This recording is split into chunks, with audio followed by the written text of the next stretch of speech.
Cade Klubnik, Clemson's next great quarterback or overhyped prospect? We break down the tape to separate fact from fiction next.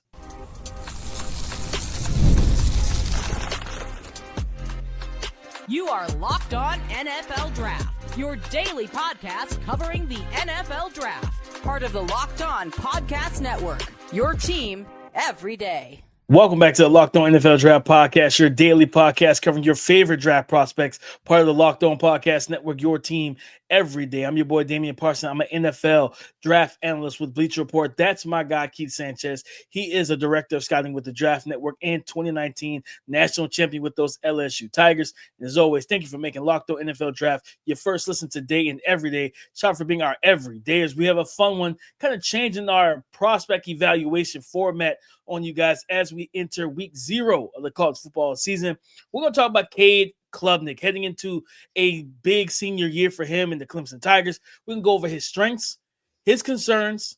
We're going to explain the grade we have for him and the 2025 expectations we have as well. Cade Klubnik, Keith, star quarterback now for Clemson, going into his third year as a starter. I think the NFL and the scouts now, when it comes to evaluating quarterbacks, they're looking for that 25, 30 game threshold from a quarterback, as we've seen with Jaden Daniels and his success, Bo Nix, his success. I think if you look at a Brock Purdy and his success, he played a lot. I think he either played all 4 years at Iowa State or he played the last 3 years at Iowa State straight. So getting all of that experience and everything, when you look at Cade, he talk about what are the biggest strengths, 2 or 3 biggest strengths for you when you watch the tape of Cade Klubnik heading into this college football season? Yeah, so I think the first thing that our listeners and people who are interested in Cade Klubnik potentially being on their team, right, is that this is a dual threat quarterback. I think that's the first thing that people need to understand, that he's a dual threat guy. He can throw the football, but his running ability is not anything to sniff at, and it's not escapability, it's not pocket mobility. He's an athlete, right? And we go back to his high school days. I think he was on a 4x4 team or the 400 team, right? Like, and when you see this young man get into the open space, he can really create. Reason why I bring that up, DP, is because we've had discussions about quarterbacks that have come into the NFL and kind of hit the ground running, right? And those quarterbacks that have had athleticism in their back pocket, they're able to kind of make up for that maybe second that they're late on a read or something that they missed. Their ability to escape the pocket, but also pick up plus yardage has become an asset for them. And you think about, like you said, last year, Jaden Daniels, right? Nobody's going to say that he sat from the pocket. I think if you look at Jaden Daniels and Caleb Williams' throwing numbers, they're actually really similar. Like, they're not that far off from each other, just throwing the football, right? But what Jaden was able to do with his legs became game-changing, right? And if that's escaping pressure, preventing negative plays, but also creating positive plays for the offense. And I think that's the part that goes underestimated, I think, with Cade. So you think about these offenses, what the Baltimore Ravens do with Lamar Jackson and what we see from, I would say, Jalen Hurts early on, right? Like maybe not so much last year using his legs, but early on, how they were able to get his legs involved. I think that's the potential for Cade Klubnik, is that, hey, this guy has a floor automatically because of his athletic traits. Yeah, 100%. And I think that's where, do you have that get out of jail free card as an athlete? That's a big thing heading into the NFL when you see the exotic pressures and you got a free runner, and like it's the same thing with like a running back. Like, okay, if we block everybody, but it's that one defender, can you beat the unblocked defender? And that's what you want from your quarterback as well as you. And that's how you. That's yours. Yeah, that one yours. That is yours. So, like, can you handle it? And, it's for quarterbacks, you want to see that dual threat ability where it's like, okay, I could beat that free runner with my arm and replace him with the football, hit that slant behind him, whatever the case may be, or I can use my legs. And that's when you see him. And I feel like, he doesn't, I honestly feel like he could use his legs more. Me to be too. completely honest. Like, I feel like he can be I would say a little caged in the pocket. Yeah, he can be a double-digit rush attempt guy. Like, and I don't see any reason not to let him do that. Yeah, I think he could easily, have 500-600 yards rushing. Like, we want, like, hey, you tell me if you feel the same. I believe he's a better athlete than John Mateer. John Mateer almost ran for 1,000 yards last year. Well, yeah, I think he's definitely, and that's the thing Straight line. with the Line. listeners understanding it, that this guy, he's an explosive runner. Like it's quick acceleration. He quickly eats up ground. And I think this is what the thing for Cade, DP. I don't know if you agree that at Clemson, some of his runs, I feel like most of his runs, honestly, were not by design, right? Mm-hmm. If you do it by design to where you're talking about QB power and QB counter, and you get his pad level going downhill, then that's when you can see the explosive version, of him, just getting him north and south as a runner.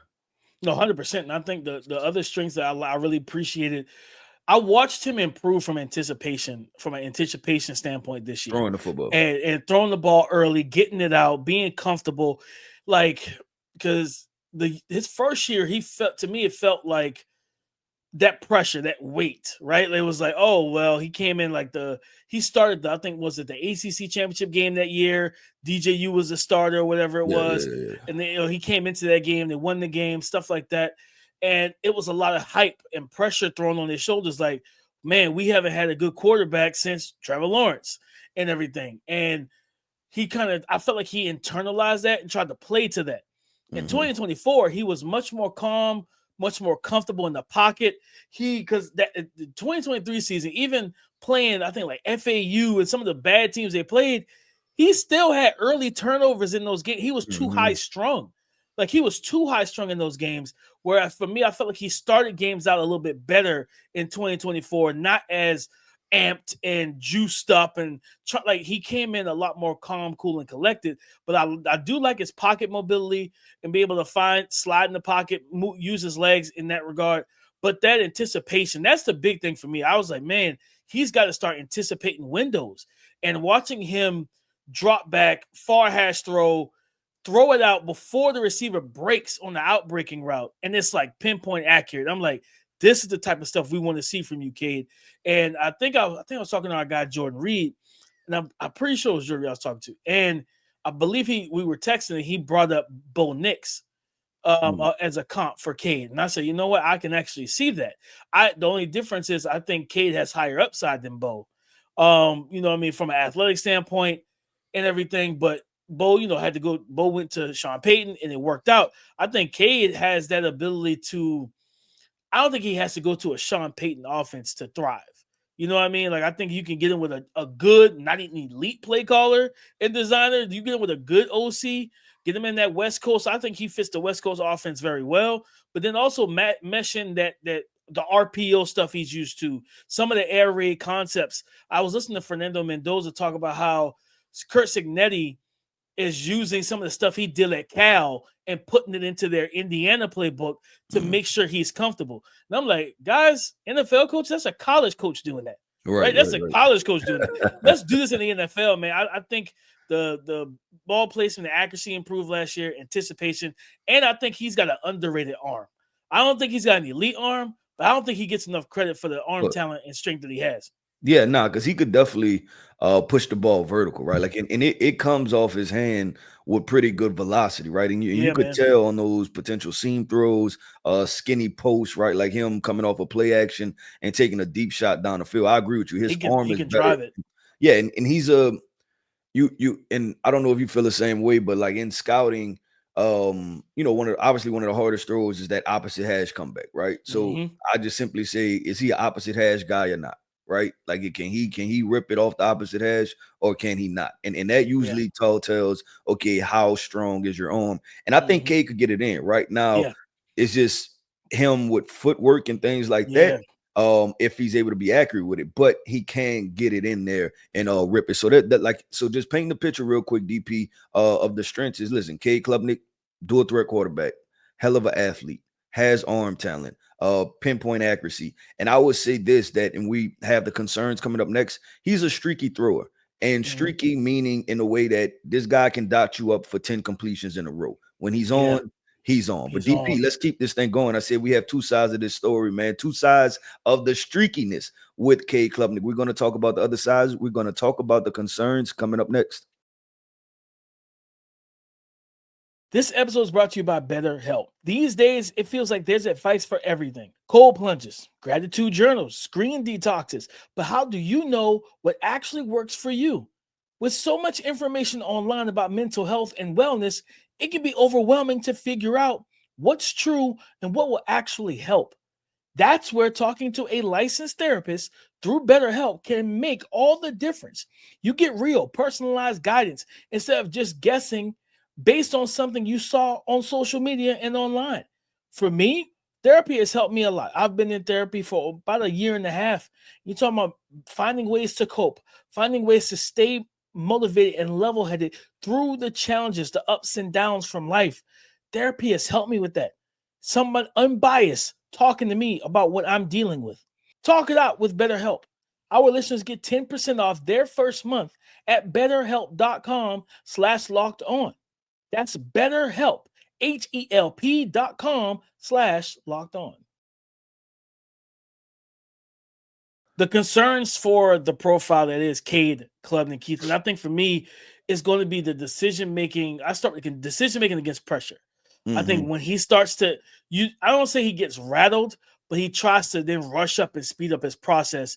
If you see, if he gets pressure consistently, and that's when you start to see some of the poorest, the poor decision making or the bad decision making. Like, hey, no, like don't throw it into that window, don't hold the ball, things like that. Like, I want to see him, and I start to see flashes of it last year, like pre-snap reads and coming to the line of scrimmage, seeing what the defense is in, and then having a counter for it. I think that's what the next step of his development, this season will be, is that handling that pressure more consistently and better, right? Like, sometimes, like Pop said on Friday, man, you live to fight another day.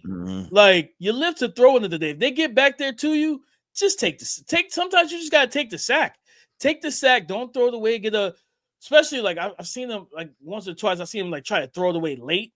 And I'm like, yeah, the NFL, they're going to hit you with that, what's the penalty? Intentional grounding. Yeah, brother. Like, you just take the sack. Just take the sack. Things like that. And just for him, just consistently playing from the neck up. Like, what I mean? Especially at the line of scrimmage, just reading everything. And that was just my second point, is the picture changing. Like, don't panic if it's not what you thought it was. Stay calm in that situation. Because like when he knows, like you talked about in the first segment, he's a streaky thrower. He can dot you up. The problem is, like, if he knows what you're in, you might be cooked. Because like he's like, okay, this too high or this 2 man under, bet. He might make a quick check or call, get the advantageous route concept, and he's going to hit it. But when you show him too high and then rotating the one post snap, then it kind of like he hesitates. Because it's like, oh, this isn't. Don't believe exactly what the defense is showing you. Like, especially going into the NFL, from Spags to all these great defensive coordinators, they love to paint that perfect picture pre-snap and show you different things or show you what you think is going to be. And then they show you something totally different. And it's a different coverage shell. I want to see him play with more poise post-snap whenever the picture changes, because he gets hesitant. And that's when you start to see him hold the ball and kind of like that confidence dip, because now he doesn't know where to go, because, okay, I know my route concept, but who's the actual open guy? Because I had in my mind that this was going to be two man under, and this is cover 4. Like, I need to find the guy. I want to see him speed that process up just a little quicker. Yeah, so there's multiple things I want to hit on. I'm trying to see where the best part to start. Let's talk about what the streakiness, right? And then I'll kind of unwind from there. So I said it before we transition, was that he's streaky on both sides, right? That he can give you 10 for 10, but also he'll give you 5, 6 incompletions. And it can be a quarter to quarter thing. It can be a half to half. It can be a game to game situation. And so how do you get to this point? DP, I think you started to go there, and the part that it's the mental part, right? And it's your mental ability to flush the bed, right? To just get it out the way and go to the next step. But I think what happens is it becomes a domino effect or a snowball effect, right? Yeah. You miss one he was supposed to hit, then he's going to put pressure on himself to hit the second one. Miss that one, then he puts even more pressure on himself to hit the third one. Misses the third one, and then it's like it's a spiral, Yeah. right? It's a spiral downhill. And with quarterbacks, DP, and I this fun we having this conversation because I was just listening to Tom Brady, and I agree with so much with what he said. And I know it's like, oh, of course you agreed with the 7-time Super Bowl winner, but it wasn't about the mechanics of playing quarterback. And that's what I always talk about on this podcast. Like Joe Burrow, I tell everybody this. Like if Joe Burrow against his backup, you would pick his backup throwing in t-shirts, right? When I was at LSU. Yeah. But it was the mental stuff. And Tom Brady talked about how do you handle like these, I think he said emotional development. I think that's what it was. Emotional and something else development, right? He's like, everybody's physically developed. There's QB gurus all over the place, right? To get your mechanics together, your footwork, all of this stuff. Yeah. But who's developing the emotional aspect of this? And that, I think that's what he's talking about, right? Is that when you miss a couple throws, the ability to get over it and then get back in the game and go. And I think with Cade, that's going to be the thing. So I was at the Manning Passing Academy when it was a month and a half ago, right?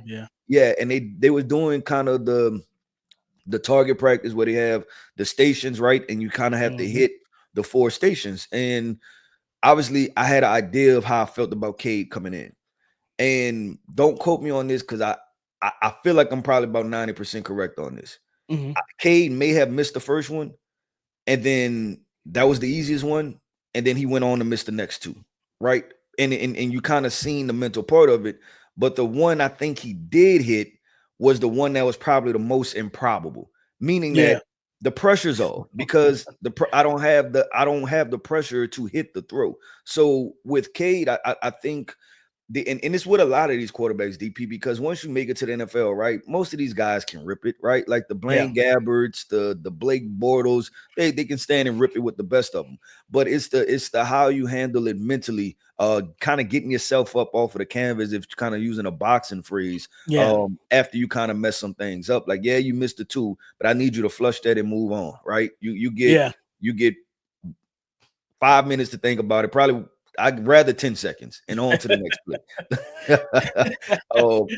And that's what I think what Cade is. And I think that's the concern because let's go to the season.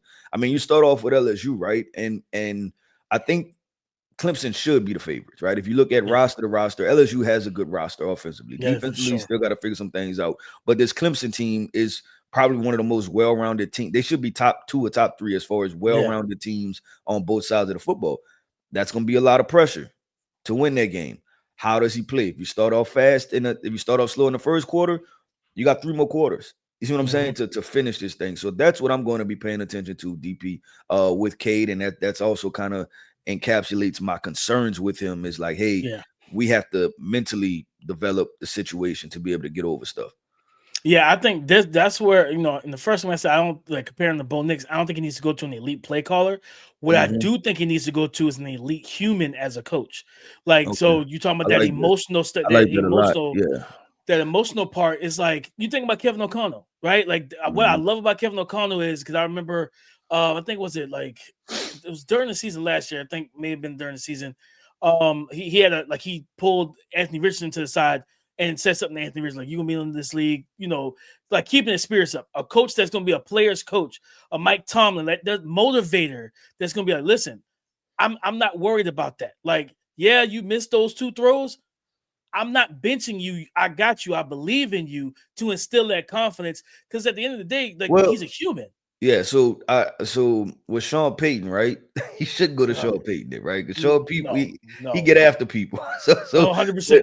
I agree with you, and it's almost one of those Tony Dungy like, right? Like that's going to stay in the uplifting, positive spirit for him because if he's already in the tank, it don't make and we used to say this at LSU, right? The players in a whole, like mentally, don't throw him a shovel. Throw him a rope, right? Throw him a rope to help pull him out. Don't throw him a shovel so he could keep digging deeper. Like, don't do that to him. Like, he wouldn't be a good fit for the New England Patriots, like Bill Belichick. Belichick was super hard on guys. It ran like a military.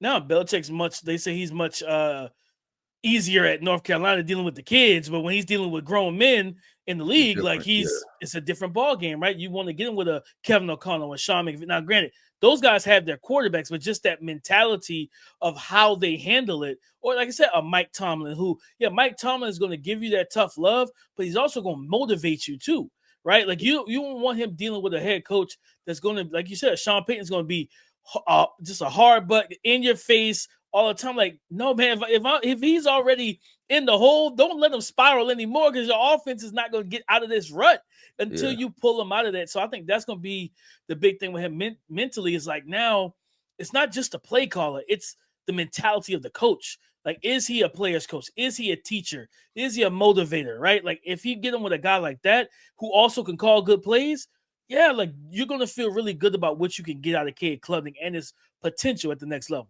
Yeah, now I agree. I'm gonna say this real quick, DP. For some dual threat quarterbacks, that free throw where they see the ball go in the hole is simply just a run.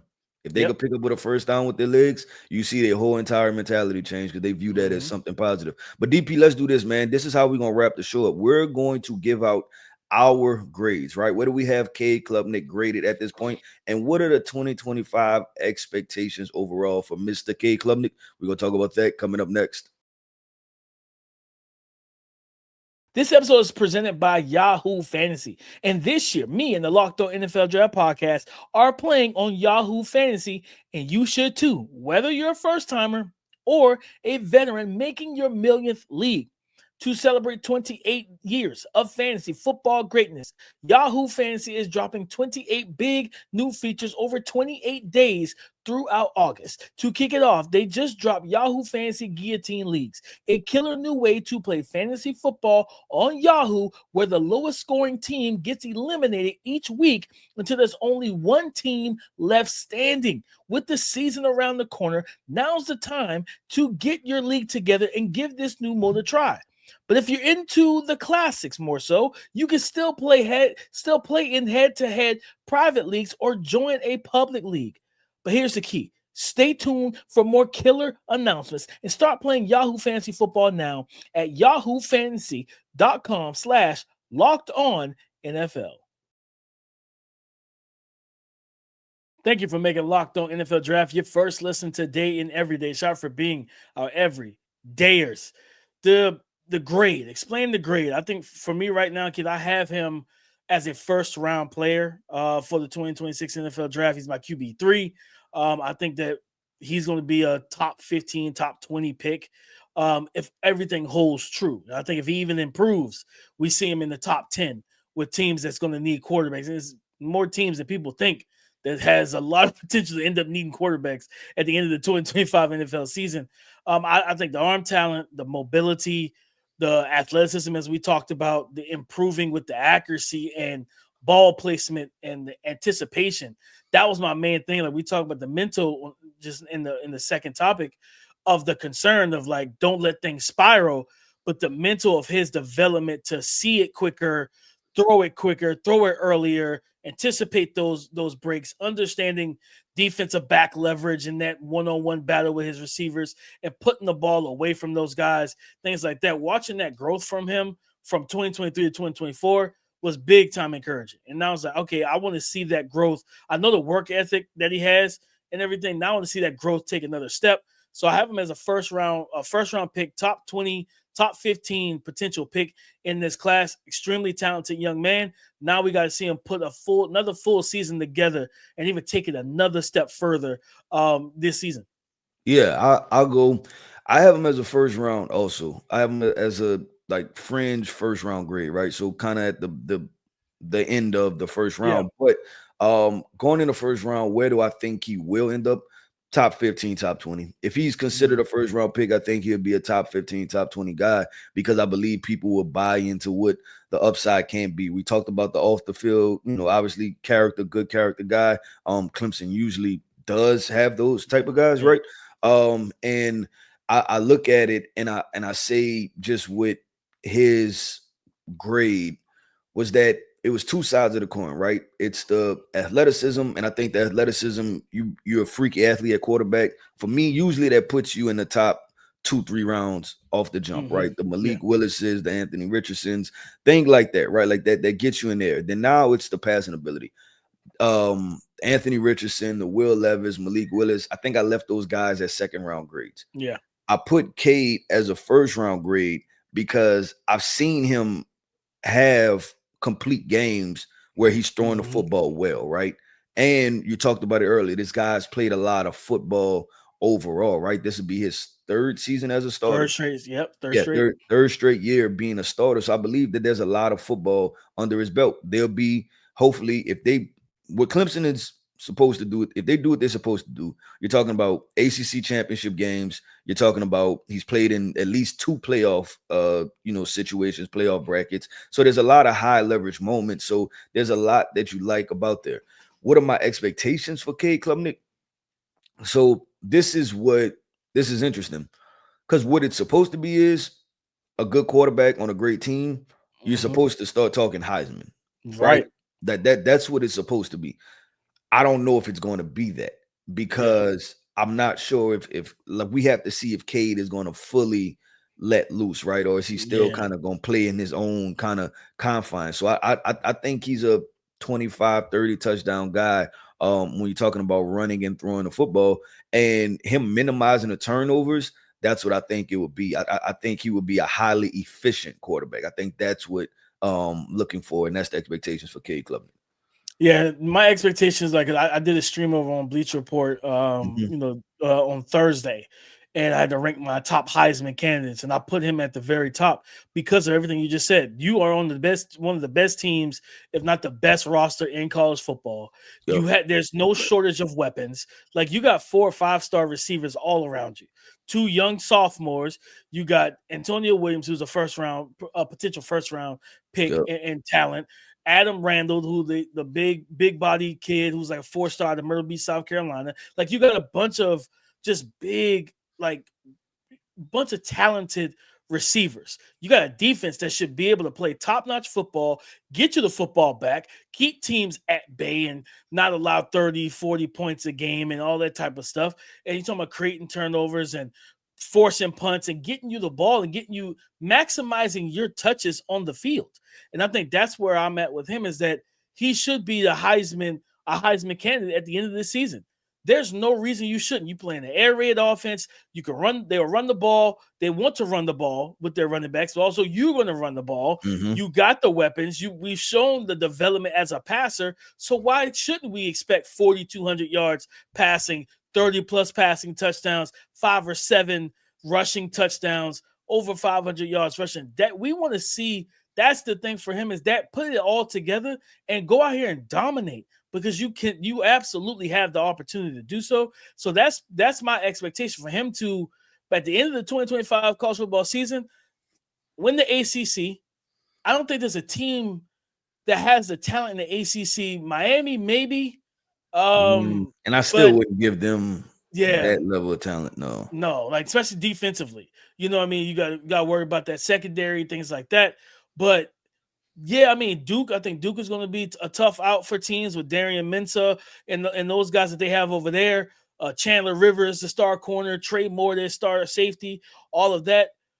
But you should win the ACC. Now it's all about getting to the CFP and winning in the CFP and extending that playoff run and doing the thing you couldn't do last year, which wasn't totally his fault. The defense they couldn't figure out that Steve Sarkisian run game, and it was lights out after that. So expectations for me, Heisman candidate at the end of the season, and CFP.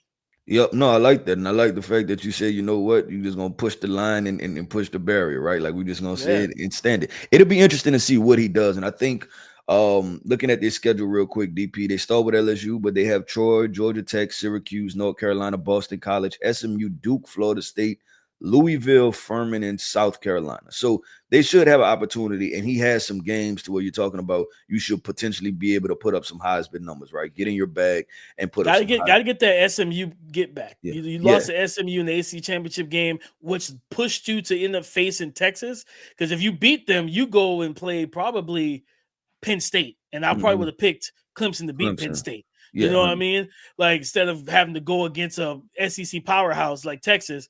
Yeah, you got to get that get back against SMU in the regular season. Yep, 100% with DP wraps up another episode, man, of the Locked On NFL Draft Podcast. I want to end this podcast off by saying shout out to our everydayers. Thank you for tapping in with us each and every single day. I am Keith Sanchez. You can find me on X at The Talent Code. That right there is my guy, my co-host, Mr. Damian Parson. You can find him on X at DP_NFL. And like we like to say, man, y'all come talk to us because we like to talk back. Go subscribe and follow for free on YouTube, wherever you listen to podcasts, to get the latest episode as soon as it is available. Guys, coming up on tomorrow's show, we're going to do the exact same thing for LSU star quarterback Garrett Nussmeier. We're going to break down his strengths, his concerns, explain the grade, and the 2025 expectations for him. So come and join the conversation again tomorrow on the Locked On Podcast Network, your team every day.